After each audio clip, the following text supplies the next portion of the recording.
Victim of sexual abuse tells the truth, President Trump is not who you think he is.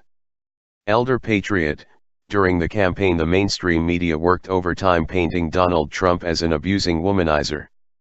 They even found unattractive women to claim he made unwanted advances on them, as though Trump was so desperate for female attention that he would even give these hags a second thought. Now the most beautiful woman in the world has come forward with a different story to tell about our president. In an op-ed, Tara Conner, Miss USA and Miss Universe 2006, tells the world how Donald Trump saved her life. Tara had been the victim of sexual abuse by an uncle when she was only 3 years old. Later, her parents divorced. She turned to alcohol and later to drugs. She was ripe to be taken advantage of. Do you doubt for a second what Bill Clinton would have done? As the owner of the pageant, when Trump found out, he could have replaced her as Miss Universe as the rules permitted. Instead he came forward to say, Tara is going to be given a second chance. Earlier this month she wrote this about our new president.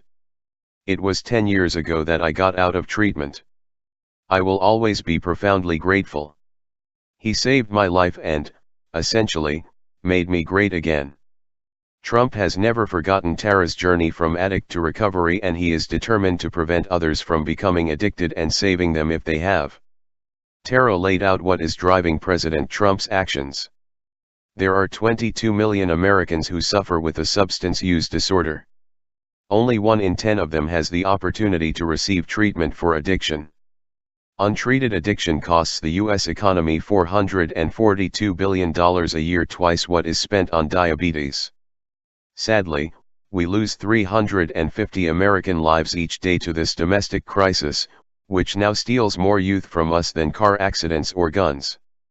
Our president understands firsthand the lifelong damage of addiction and how substance use at a young age creates a destructive cycle into an adulthood of suffering and isolation.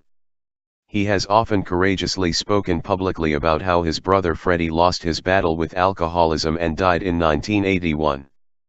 The president vowed in his speech to Congress that we will stop the drugs from pouring into our country and poisoning our youth, and we will expand treatment for those who have become so badly addicted. I am confident he will keep his promises.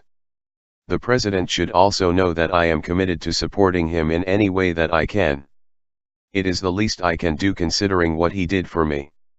This real picture of President Trump as a compassionate leader is the opposite from the deep state mainstream media George Soros Democratic Party version we've been force-fed for the past 2 years.